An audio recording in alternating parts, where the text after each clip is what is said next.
It's a beautiful day in the countryside, and girlfriends Bea and Sophie are driving to a mansion owned by Sophie's childhood friend David, who decided to throw a hurricane party as soon as he heard about the incoming storm. Bea is very nervous about meeting Sophie's friends because she's just a working-class girl from Eastern Europe, while Sophie and her buddies are all wealthy, but Sophie promises everyone will love her. When they finally arrive, Sophie parks the car and curses the old window that will never go all the way up. While she goes ahead, Bea stays behind to retouch her makeup by using the car's mirror, forgetting to turn off the mirror lights when she leaves. As soon as they make it inside, Sophie introduces Bea to everyone. There's her best friend David, his actress girlfriend Emma, Sophie's ex Jordan, Max, podcaster Alice, and her older boyfriend Greg the vet. Nobody was expecting them because Sophie never confirmed she was coming, but every member of the group is still happy to see them except for Jordan. To get rid of the tension and celebrate that they get to see Sophie again after a long time, Alice proposes a toast, and Greg opens a bottle of champagne with a machete he found in the antique collection of David's dad. Such a simple act is already hard for Sophie to watch, because she's a recovering addict and can't drink with them. At that moment, it starts raining, so they rush inside to get the party started. While Sophie and Bea are getting changed, David comes to pick Sophie up to have a chat in private. Sophie can't help noticing David has a black eye. It turns out that moments ago, he had an argument with Max, who punched David before deciding to leave the party. David also seems to be rather jealous of Greg and Alice, judging by the way he rants about Greg for apparently no reason and doesn't allow Sophie to bring up the subject of her parents. Meanwhile, Bea wanders around the house and bumps into Jordan, who asks her to be careful with Sophie. Afterward, Bea joins the girls in the kitchen, where she feels very awkward while trying to fit in, but little by little she relaxes with the help of some alcohol and a pot cake. At least the other girls begin chatting with her, expressing interest to know more about her and her relationship with Sophie. Afterward, the party truly begins and the whole group has lots of fun drinking and dancing. Jordan doesn't like watching Bea and Sophie dance so closely and asks Bea to dance with her, getting Sophie jealous in return. She needs to interrupt their dancing quickly if she doesn't want things to get tense again, and that's when Sophie comes up with the idea of playing bodies. The rules are simple: each person will get a piece of paper, but only one will have an X on it. Having the X makes that person the murderer of the game, and after everyone hides, the murderer must find them and kill them by touching their back. Losers must lie down on the ground and pretend to be dead until someone finds them and yells bodies. Then the players reunite to discuss who did it. To start the game, everyone drinks a shot and slaps the person next to them. Jordan gets a little too enthusiastic about slapping Bea, but then Bea doesn't dare to slap David properly no matter how much everyone insists it's fine. To show her how it's done, David turns on Greg, but he crosses a line and fully punches him. Everyone is shocked and David gets called out, but they're too drunk to care and it's better to start the game anyway. All lights go off and the players run to hide while using their phone flashlights to guide the way. Bea is careful as she wanders around looking for the perfect hiding spot, but before she can find it, someone yells bodies. And the whole group returns to the living room to see Greg playing dead. Soon everyone starts offering their nominations for the possible killer, and David immediately accuses Emma.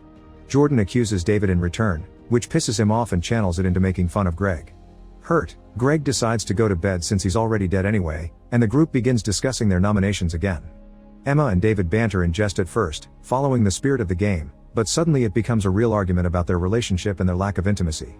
Getting more worked up, David bullies Emma next, making fun of her mental health in such a mean way that makes Emma cry and prompts everyone to vote for him as the killer.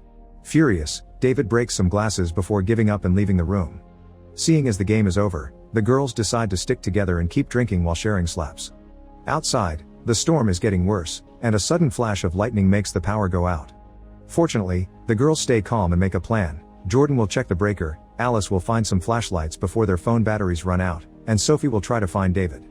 Since she has nothing left to do, Bea decides to wander around the house again, and when she makes it to a room connected to the backyard, she freezes in shock at what she sees falling against the window. It's David, bleeding out of his neck. The other girls see it too and everyone rushes outside to check on him, but David isn't responding. All their phones including the landline are down because of the storm, so the girls decide to get in Sophie's car to try to reach a town and ask for help. Unfortunately, the battery is dead because Bea left the mirror light on, and this is the only car they have. The rest of the group came with Max, and he took his own vehicle with him when he left. Having no other options, the girls go back inside, and while looking for the generator, Jordan finds the machete covered in blood. Alice already has a theory of her own. She thinks Max came back in the middle of the night without telling them, and he and David had another fight. It turns out the reason for their first argument had been Max confessing his feelings for Emma under the effect of mushrooms, but Jordan thinks that information is irrelevant and wonders where Greg is, since he was supposed to be sleeping yet somehow he didn't wake up with all the noise they've made. Alice is offended at the implication that her boyfriend could have done anything, especially when Jordan goes as far as grabbing a knife from the kitchen, but she can't deny that she's only met Greg a few weeks ago and there's a lot she doesn't know about him. Still, Alice thinks she should warn him, but Jordan covers her mouth as a new argument on how to proceed begins and doesn't stop until the girls realize Emma is gone.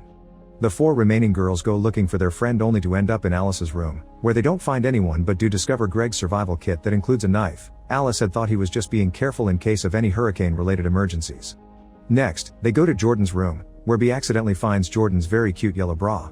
It turns out Emma is here having a panic attack under the bed sheets, but once she takes her medication, she's ready to rejoin the group and go after Greg. They finally find him in the mansion's gym and learn that the reason he didn't hear anything is that he's been wearing his therapy mask and headphones. He came here for easier meditation. The girls act wary around him and Jordan even threatens him with his own tool, demanding an explanation for the go bag. As Alice had said, he only likes being ready for the hurricane, and at first, he doesn't take their concerns seriously because he thinks they're still playing the dumb game. Once realization hits him, he steals a tool from Sophie, demanding everyone to calm down and put their weapons on the ground. To play fair, he puts the tool down too, but this only opens the chance for Jordan and Emma to jump on him. Greg pushes them away rather abruptly yet shows genuine concern for the girls because he's acting in self-defense. Sophie tries to recover the tool, but Greg beats her to it. This makes Bea think Sophie is in danger, so she kills Greg by hitting him on the back of his head with a kettlebell. A silent shock takes over the room until Alice finally snaps out in fury, still believing Greg didn't kill David, and Jordan points out that statistically, he had the highest chance in the group of getting violent because he was a veteran. This only makes Alice angrier as she explains Greg had been a vet as in a veterinarian, not a veteran, which doesn't speak highly of how much attention her friends pay to her life. Another argument ensues while Bea struggles to deal with what she's done, causing her to throw up all over her clothes. Sophie sends her to their room to change, and once she's alone, stress takes the best out of her and she relapses, consuming a happy powder again after a long time of staying clean. Sophie, Jordan, Emma, and Alice regroup in the living room, starting another fight over the Max theory. Sophie accuses Emma of not truly loving David and staying with him because he was a safe option, so Emma retaliates by confessing David had been relieved when Sophie disappeared to go to rehab because he wouldn't have to deal with her anymore. This is a low blow that hits Sophie where it hurts the most and makes her wish aloud that Emma had been killed instead. Crying, Emma runs out of the room, and Sophie decides to go looking for the really strong stuff David had hidden in his room to then take it to Emma together with an apology. To Sophie's surprise, Emma kisses her before leaving to take the gift in private. Meanwhile, Bea is washing Greg's blood off and changing into new clothes, and Alice begins wandering around the house to find out where everyone has gone. Something on the ground makes her trip and Alice ends up screaming when she discovers it's Emma's body lying at the bottom of the stairs. Jordan and Bea come as soon as they hear the screaming, and Jordan wonders if Emma tripped, but Alice is sure somebody must have pushed her. Once Sophie finds them too, the girls decide to go back to the living room, where Alice brings up the game again. The killer is still out there, playing the game literally like a freaking psycho, and they need to find out who it is before someone else dies. Desperate for answers, Jordan and Alice team up to accuse Bea, who is an easy target as the stranger in the group. Jordan confesses she googled Bea's name and didn't find her on the list of graduated students of Utah State, which is the university Bea had claimed she went to.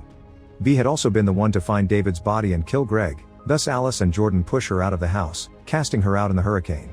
All doors are locked and Bea can't find a way back inside, so she runs to find shelter in Sophie's car, which she can break into by lowering the window that never goes up all the way.